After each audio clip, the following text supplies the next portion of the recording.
Hello students, good morning. बच्चों, आज अपन शुरू करते हैं। टॉपिक है आवेशों के निकाय की स्थितिज ऊर्जा, potential energy of A system of charge. ठीक है कि कोई निकाय है जो आवेशित है, मतलब आवेशित निकाय का तात्पर्य हो सकता है किसी निकाय में 2, 3, 4 या n तक कितने भी आवेश हो सकते हैं। तो उस निकाय में जो भी प्रेजेंस ऑफ चार्ज है, उन सब के कारण जो उसकी पोटेंशियल एनर्जी क्या होगी वो कैलकुलेशन करेंगे अपन। ठीक है, ये देखो अपन वोल्टेज चैप्टर शुरू किया था, जब भी आपको एक बात बताई थी कि अपने इसके अंदर जो मेन कंसेप्ट था कि हमारे द्वारा जो वर्क डन है, जो किया गया कार्य है, वो किसके रूप में होता है, पोटेंशियल एनर्जी के रूप में स्टोरेज हो जाता है। तो यहाँ पर पोटेंशियल एनर्जी का अर्थ इतना ही है कि बिंदु आवेशों के निकाय की विद्युत स्थितिज ऊर्जा उस कार्य के तुल्य होती है जो उन आवेशों को अनंत से, अब देखो डेफिनेशन अगर बात करें कि आवेशों के निकाय की स्थितिज ऊर्जा, तो डेफिनेशन क्या बनेगी, किसी आवेशित निकाय की स्थितिज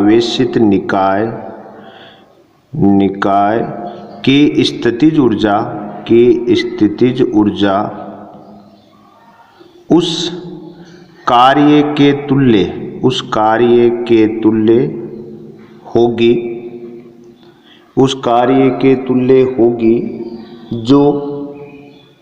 उन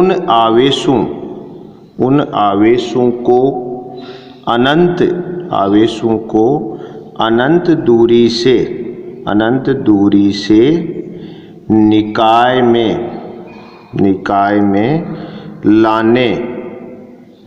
में लाने में किए गए कार्य के क्या हुआ, किसी आवेशित निकाय की स्थितिज ऊर्जा उस कार्य के तुल्य होगी जो उन आवेशों को अनंत दूरी से निकाय में लाने में किया जाता है या किया गया है, ऐसे लिखते हैं, किया गया है। ठीक है, सेंस क्या हुआ कि कोई भी अगर आपका सिस्टम है, उसकी अगर आपको पोटेंशियल एनर्जी कैलकुलेट करनी है तो उसकी वैल्यू किसके इक्वल होगी कि उस जो आपका सिस्टम है उसमें जो चार्ज है उनको अनंत से उस सिस्टम तक लाने में जो कार्य हुआ है उसके तुल्य होगी। ठीक है, ये चीज़ अपन पहले भी बात कर चुके हैं कि मतलब किया गया कार्य किसके रूप में होता है, पोटेंशियल एनर्जी स्थितिज ऊर्जा के तुल्य होता है। ठीक है, अब देखो, अब आवेशों के निकाय, अब निकाय अलग अलग हो सकते हैं। जैसे फर्स्ट अपने छोटे से छोटी बात करें, अपन बात करें दो बिंदुओं के निकाय की स्थितिज ऊर्जा। ठीक है, कब, जब बाह्य विद्युत क्षेत्र नहीं है। ठीक है, अब देखो आप पोटेंशियल एनर्जी कैलकुलेट करेंगे कितने का, अपन बात करेंगे कोई भी 2 पॉइंट चार्ज है, कितने, 2 बिंदु आवेशों के। ठीक है, मतलब 2 बिंदुओं के निकाय की, 2 बिंदु आवेश लिख सकते हो आप इसमें, 2 बिंदु आवेश, ऐसे कर लो, 2 बिंदु आवेश के निकाय की स्थितिज ऊर्जा।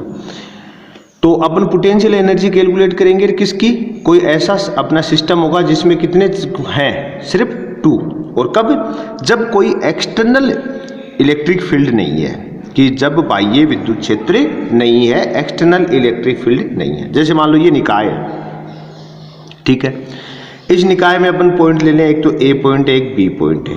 ए पॉइंट के ऊपर तो आपका Q1 चार्ज है, बी पर क्या है, Q2 चार्ज है। ठीक है, इनके बीच की डिस्टेंस अपन ने ले ली r। तो ये क्या हो गया, 2 बिंदु आवेशों का निकाय हुआ कि नहीं हुआ, 2 बिंदु आवेशों का निकाय हुआ ना, 2 बिंदु आवेश हो गए। ठीक है, कोई भी कंडीशन में रखिए।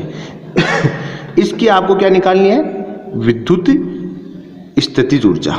तो अपन कह रहे हैं कि अगर किसी भी निकाय की आपको अगर पोटेंशियल एनर्जी कैलकुलेट करनी है, विद्युत पोटेंशियल एनर्जी, तो अपन क्या करेंगे, अपन कह रहे हैं कि अनंत से उन आवेशों को उस बिंदु तक लाने में किए गए कार्य के तुल्य होगी।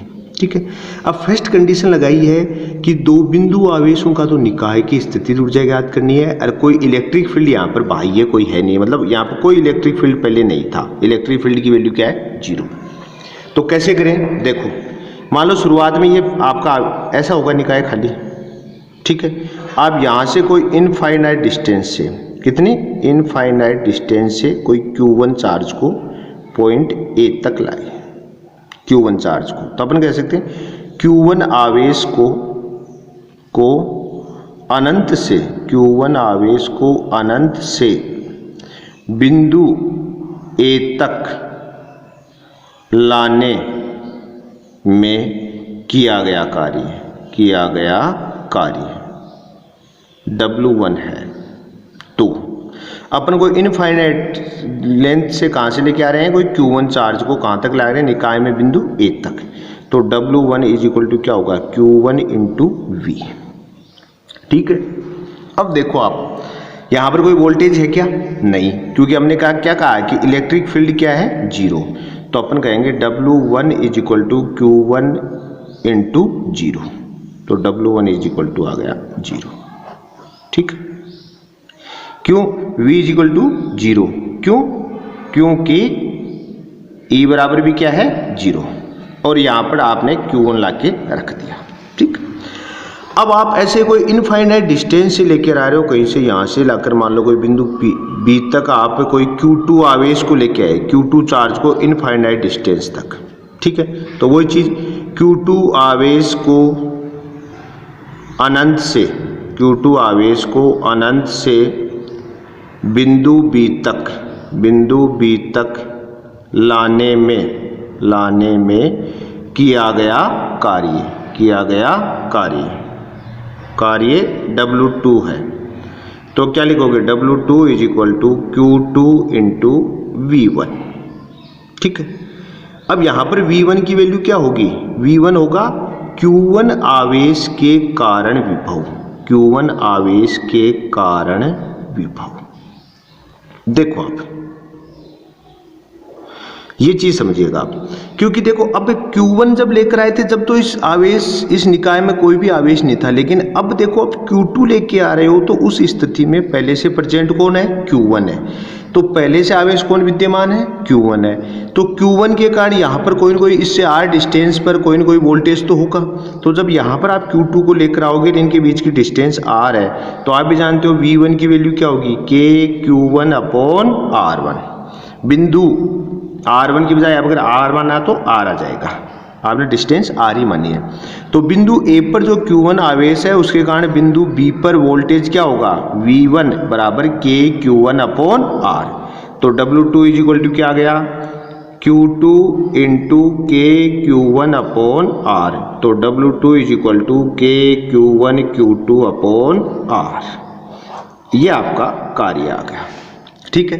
अब बताओ दो आवेशों के निकाय का निर्माण हुआ कि नहीं हुआ, भाई आपने क्या किया, सबसे पहले खाली निकाय माना, पहले Q1 आवेश को अनंत से लेकर आए बिंदु A तक, तो उसी स्थिति में क्या हुआ कि यहाँ तक लेकर आए तो आपके पास पहले से कोई भी यहाँ पर विद्यमान आवेश नहीं था, तो अपन ने यहाँ पर क्या कर दिया, तो वोल्टेज को क्या माना है 0, और बाह्य विद्युत क्षेत्र भी नहीं है, तो वोल्टेज 0 माना, तो आपके द्वारा किया गया कार्य की वैल्यू क्या आई, 0 आई। लेकिन जब Q2 आवेश को अनंत से लेकर आएंगे बिंदु B तक, तो उस स्थिति में पहले से इस निकाय में कौन विद्यमान है, Q1, ये Q1 आवेश जो विद्यमान है ये क्या करेगा, इस कंडीशन में Q1 विद्यमान है, तो ये यहाँ पर बिंदु B पर एक वोल्टेज जनरेट कर देगा V1, क्या होगा V1 की वैल्यू KQ अपॉन R, तो KQ1 अपॉन R अपन ने लगा दी, ठीक है। A और B के बीच की ये डिस्टेंस क्या मानी हुई है भाई R, तो W2 क्या हो जाएगा Q2 इंटू V1, V1 की वैल्यू है ही पुट करी, तो W2 की वैल्यू आएगी KQ1 Q2 अपॉन R। अपन कहें दो आवेशों के निकाय के निर्माण में कुल कार्य क्या हो जाएगा, W is equal to W1 plus W2, तो W is equal to 0 plus KQ1 Q2 upon R, ठीक है।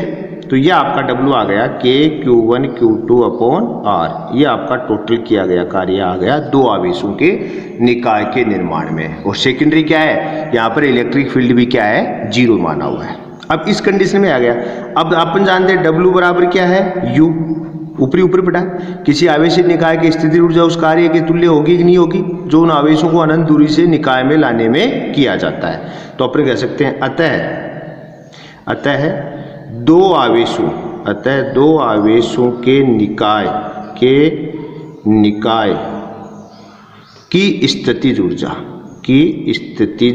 ऊर्जा क्या होगी, वही U = K(Q1 Q2 upon R। ये आपके स्थिति ऊर्जा की वैल्यू आ गई दो आवेशों के निकाय की। और कब है, जब कोई भी एक्सटर्नल इलेक्ट्रिक फील्ड अप्लाई नहीं है। ठीक है।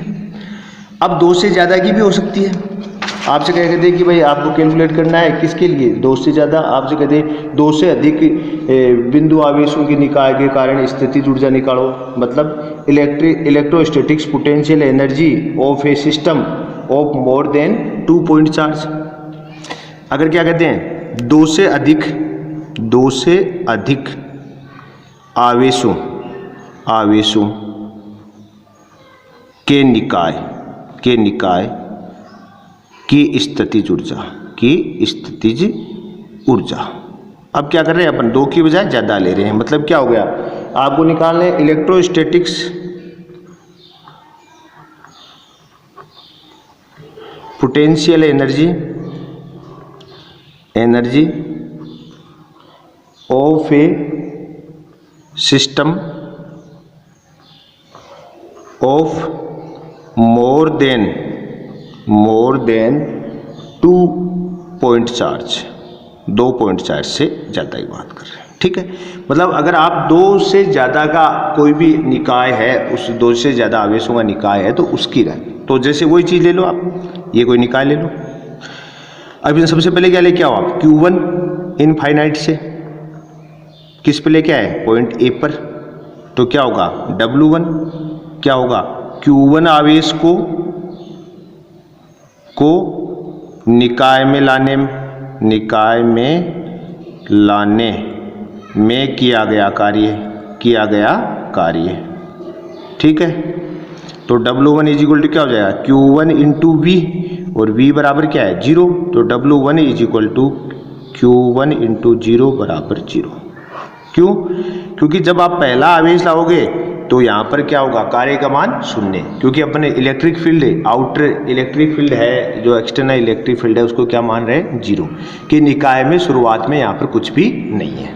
तो सबसे पहले आप Q1 आवेश लाए, तो आपने बिंदु ए पर रखा, तो ए तक लाए, तो इस निकाय में कोई वोल्टेज है नहीं। तो उस स्थिति में आपको के द्वारा किया गया कार्य का मान क्या हुआ, 0। ठीक है।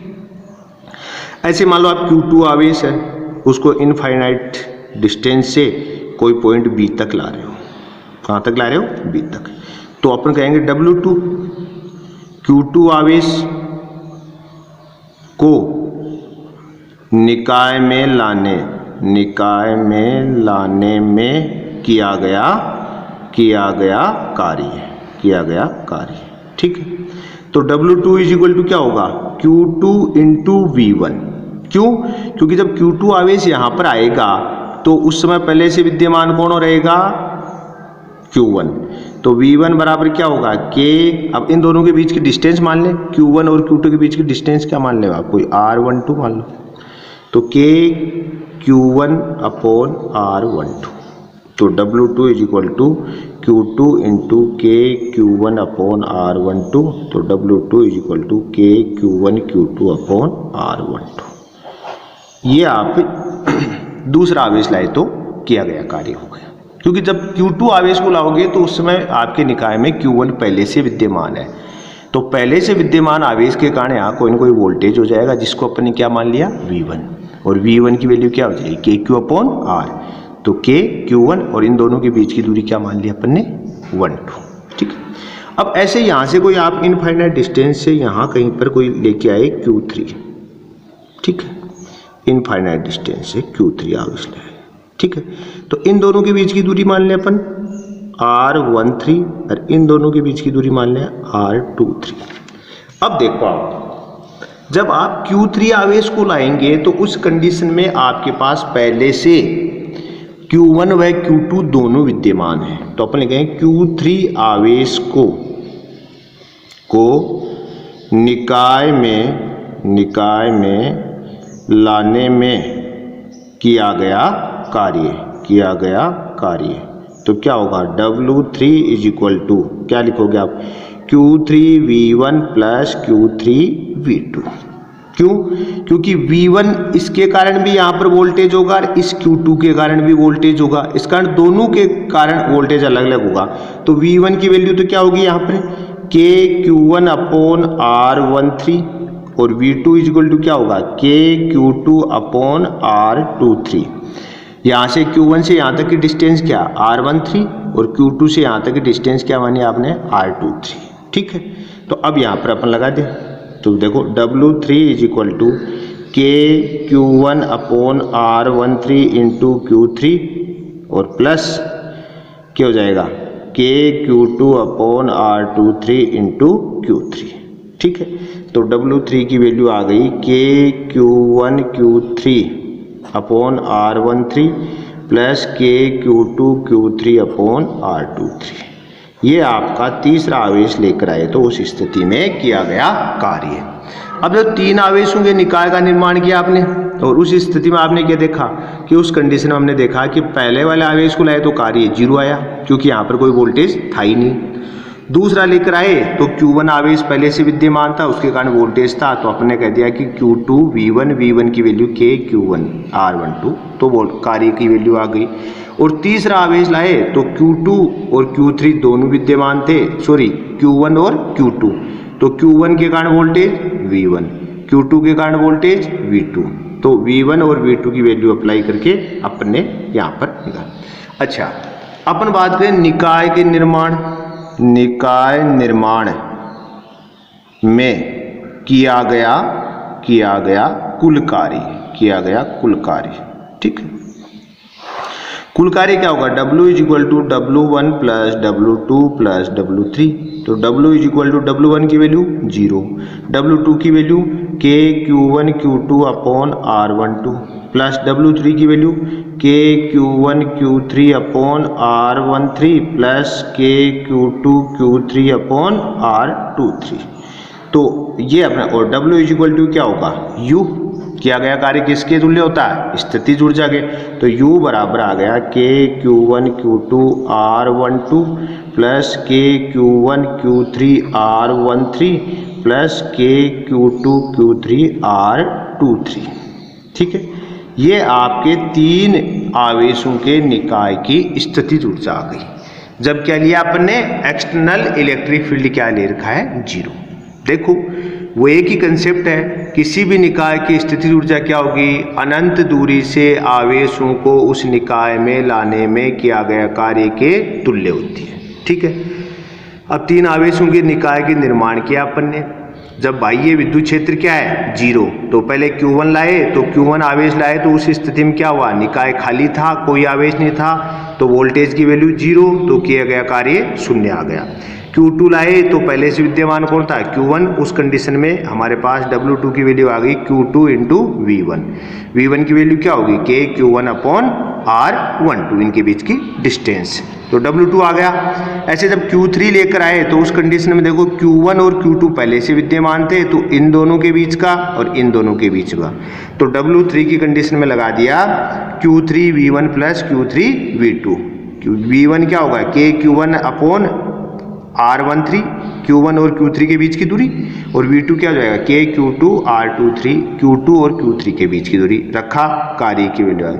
निकाय का टोटल कार्य अपन ने इसका क्या करेगा, ऐड कर दिया, एलजेब्रिक सम कर दिया, क्योंकि आवेश क्या है, एक अदिश राशि।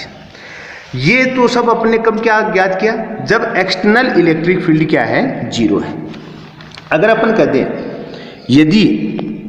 यदि बाह्य विद्युत क्षेत्र विद्यमान है, विद्युत क्षेत्र है, ठीक है, मतलब इलेक्ट्रिक फील्ड प्रेजेंट है, एक्सटर्नल इलेक्ट्रिक फील्ड प्रेजेंट है, मतलब E0 0, कि आपकी E की वैल्यू 0 नहीं है, तो उस कंडीशन में क्या होगा, देखो जैसे मान लो ये निकाय था, अब आप लेके आए ए पॉइंट पर अनंत से क्या लेके आए Q1 को, तो आपका W1 इक्वल टू क्या होगा Q1 इंटू V। यहां पर V विद्यमान है, V प्रेजेंट होगा किसके कारण, बाह्य विद्युत क्षेत्र की उपस्थिति के कारण, कि बाह्य विद्युत क्षेत्र अब जीरो नहीं है, उस कंडीशन में W1 का वैल्यू भी जीरो नहीं आएगी। ठीक है, अब जैसे आप इधर से लेके आए, ये पॉइंट बी पर क्या लेके आए Q2, तो आप क्या लिखोगे W2 is equal to Q2V plus Q2V1, क्योंकि जब दूसरे आवेश को लाओगे तो एक तो किसके विरुद्ध काम करना पड़ रहा है, पहले से विद्यमान विद्युत क्षेत्र, दूसरा कि जो आपने ए बिंदु पर किसको लाकर रख दिया Q1 के कारण, तो इसकी W2 इज इक्वल टू क्या हो जाएगा Q2V प्लस Q2 इंटू के Q1 अपॉन R, इन दोनों के बीच की डिस्टेंस अगर आप R मानते हो तो ये R के Q, तो W2 की वैल्यू क्या आ गई Q2V प्लस के Q1 Q2 अपॉन R। तो टोटल वर्क अगर आप सिस्टम का टोटल वर्क कैलकुलेट करोगे तो क्या होगा W is equal to W1 plus W2, तो W is equal to W1 क्या है Q1V, W2 क्या है Q2V प्लस के Q1 Q2 अपॉन R। देखो आप, ये होता है जब इलेक्ट्रिक फील्ड प्रेजेंट रहेगा उस कंडीशन में आपका जो फर्स्ट आवेश को, फर्स्ट चार्ज को आप लेकर आ रहे हो, उसकी स्थिति में भी कार्य की वैल्यू प्रेजेंट होगी, विद्यमान होगी, जीरो नहीं आ सकती। ठीक है ना, ये चीज ध्यान रखिएगा आप, उस कंडीशन में ये रहेगा। तो ये अपने ऐसे अगर 3 का होता तो वही चीज एक्स्ट्रा एक एक हर के अंदर ये क्या बढ़ जाएगा पद, ये V वाला पद बढ़ जाएगा। जैसे इसमें देखो Q1V हो गया, एक पद बढ़ गया, Q2 में भी क्या हुआ Q2V, ऐसे Q3 आता, थर्ड आता, मान लो इधर से Q3 भी लेकर आते आप यहाँ पर, तो देखो W3 क्या होता Q3V plus Q3V1 plus Q3V2। ठीक है ना, तो Q3V प्लस Q3, इसकी वैल्यू क्या होगी के Q1 अपॉन R13 और प्लस Q3, इसकी वैल्यू हो जाएगी के Q2 अपॉन R23। तो W3 में भी ये पद बढ़ा कि नहीं बढ़ा, ये एक्स्ट्रा पद। तो ये जब एक्सटर्नल इलेक्ट्रिक फील्ड अगर है तो उस कंडीशन में आपको ये एक टर्म सबके अंदर एक्स्ट्रा हो जाएगी। ठीक है, देखो इसमें भी ये एक्स्ट्रा हुई, W1 के अंदर भी ये एक्स्ट्रा हो गई, सबके अंदर ये टर्म एक्स्ट्रा हो जाएगी, क्योंकि आप जब पहले से अगर एक्सटर्नल फील्ड को प्रेजेंस मानेंगे, इलेक्ट्रिक फील्ड को प्रेजेंट मानेंगे, तो उस स्थिति में आपको उस वोल्टेज के विरुद्ध भी कार्य करना पड़ेगा। ठीक है ना, ये चीज है, ये अपना पोटेंशियल एनर्जी हुआ। ठीक, हाँ, अपने लास्ट वाले वीडियो के अंदर एक क्वेश्चन दिया था आपको ऑब्जेक्टिव, उसको अपन यहाँ पे डिस्कस कर लेते हैं। वो लॉजिकल क्वेश्चन था, क्या था, एक ऐसे क्षेत्र में जहाँ विद्युत क्षेत्र की तीव्रता E का मान 0 हो तो उस क्षेत्र में विभव का मान दूरी के साथ परिवर्तित होगा। अब देखो ऐसी कंडीशन कहाँ होती है, जब E तो 0 हो और V प्रेजेंट हो, तो ये किस में होती है, चालक गोले के भीतर। चालक गोले के भीतर, भीतर क्या होता है, E बराबर तो क्या होता है 0, E बराबर तो क्या होता है 0, चालक गोले के भीतर E तो 0 होता है और V क्या होता है, नियत रहता है। क्यों, क्योंकि आप जानते हो कि V सतह और V केंद्र या इन अंदर दोनों जगह समान होता है। किसी भी चालक गोले या गोलीय कोश के भीतर क्या होता है, सतह और केंद्र पर या अंदर क्या होता है, समान होता है। इसका आंसर क्या होगा, डी होगा। ठीक है, और आज का ऑब्जेक्टिव क्वेश्चन आप सुन ले, आंसर बताना कमेंट ग्रुप में। एक इलेक्ट्रॉन को दूसरे इलेक्ट्रॉन की ओर ले जाने पर निकाय की विद्युत स्थितिज ऊर्जा, क्या लिखा है, एक इलेक्ट्रॉन को दूसरे इलेक्ट्रॉन की ओर ले जाने पर निकाय की विद्युत स्थितिज ऊर्जा ए बढ़ती है, बी घटती है, सी समान रहती है, डी 0 हो जाती है। क्या आंसर होगा आप कमेंट के रूप में जरूर बताएं। ठीक है, आज अपन इतना ही करेंगे। थैंक्स, धन्यवाद।